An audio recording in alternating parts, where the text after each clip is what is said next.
రవితేజ గారికి ఫాదర్ సెంటిమెంట్‌తో ఉన్న సినిమాలు బాగా కలిసొస్తున్నట్టుగా మనకనిపిస్తుందండి. 'విక్రమార్కుడు' సినిమాలో చూడండి. కూతురి సెంటిమెంటు, ఫాదర్ సెంటిమెంటు కలిసి సెకండ్ హాఫ్‌లో ఎంత సూపర్ హిట్ అయింది. అలాగే ఇప్పుడు 'ఇరుముడి' సినిమా కూడా చూడండి. కూతురి సెంటిమెంటు ప్లస్ ఫాదర్ సెంటిమెంటు. ఈ కాంబినేషన్ కూడా మంచి సక్సెస్ అయితే సాధించింది కదా! అంటే రవితేజ గారి కెరియర్‌లో 'విక్రమార్కుడు' అసలు అప్పట్లో ది బిగ్గెస్ట్ మూవీ అనమాట. రాజమౌళి గారి డైరెక్షన్‌లో వచ్చిన ఈ మూవీ అసలు ఎవరు కూడా ఎక్స్‌పెక్ట్ చేయని విధంగా 'రవితేజ' గారిలో ఇంకొక డిఫరెంట్ యాంగిల్‌ని అయితే చూపించారు రాజమౌళి గారు.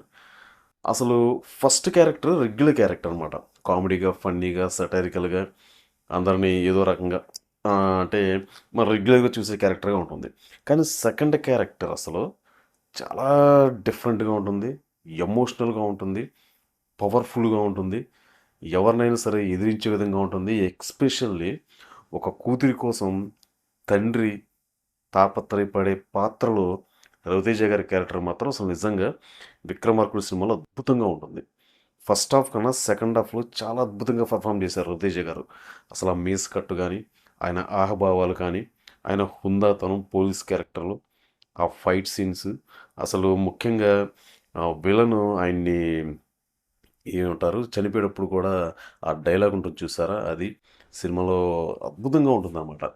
సేమ్ ఇప్పుడు మనకి చాలా సంవత్సరాల తర్వాత 'ఇరుముడి' మూవీలో కూడా ఒక పాపకి తండ్రి క్యారెక్టర్‌లో, ఒక ఎమోషనల్ పాత్రలో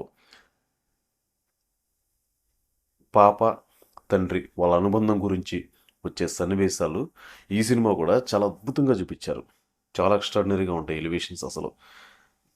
చాలా ఎమోషనల్‌గా కూడా ఉంటాయన్నమాట. ఇక్కడ మనకి ఏంటంటే, ఇలాంటి సెంటిమెంట్స్‌తో వచ్చిన సినిమాలు మీరు అబ్జర్వేషన్ చేయండి. 'చిరంజీవి' గారిది 'డాడీ' మూవీ అద్భుతంగా ఉంటుంది మనకి. ఆ సినిమా మీలో నాకు తెలిసి 99% చాలామంది చూసే ఉంటారు. అందులో 'చిరంజీవి' గారి నటన మాత్రం నటించారు అనటం కన్నా జీవించేశారు అనటం మాత్రం గ్రేట్ అనమాట. అసలు అంత అద్భుతంగా ఉంటుందసలు. అలాంటి మళ్ళీ రోల్‌లో 'చిరంజీవి' గారు మళ్ళీ ఎప్పుడు నటిస్తారో మనకైతే తెలీదు కానీ, మరిప్పుడు 'మెగా 158' వచ్చేసి మరి ఆ కోణంలో ఉందని టాక్ అయితే ఉంది. మరి అది ఎలా ఉందో మనం మళ్ళీ టాపిక్ డైవర్ట్ అవుతుందిలెండి. దాని గురించి మళ్ళీ మనం మాట్లాడుకుందాం. మొత్తానికి 'రవితేజ' గారైతే మాత్రం మొత్తానికి ఫాదర్ సెంటిమెంట్ అయితే మాత్రం ఎక్సలెంట్‌గా ఉంటుంది ఆయనకి. సూట్ అయిందనేది మాత్రం అనిపిస్తుంది. ఇదండి అప్డేట్ మరి. మరి మీకేమనిపిస్తుంది? 'రవితేజ' గారికి ఈ సెంటిమెంట్ వర్కౌట్ అవుతుందా మళ్ళీ రిపీట్ చేస్తే? లేదంటే గనక ఆడియన్స్ లైట్‌గా తీసుకుంటారా? అంటే డిఫరెంట్ స్టోరీని, డిఫరెంట్ కాన్సెప్ట్‌ని ఎంచుకుంటే ఆడియన్స్ ఎ తీసుకోవచ్చు. ఇప్పుడు 'రవితేజ' గారి సినిమాలు ఎక్కువ శాతం వాళ్ళ అభిమానులు కోరుకునేదేంటి? Action scenes, elevation scenes, fights, ఆయన డైలాగ్స్, ఆయన కామెడీని చాలామంది ఇష్టపడతారు. ఆ విధంగానే 'రవితేజ' గారు చాలామంది మాస్ ఆడియన్స్‌కి దగ్గరయ్యారు.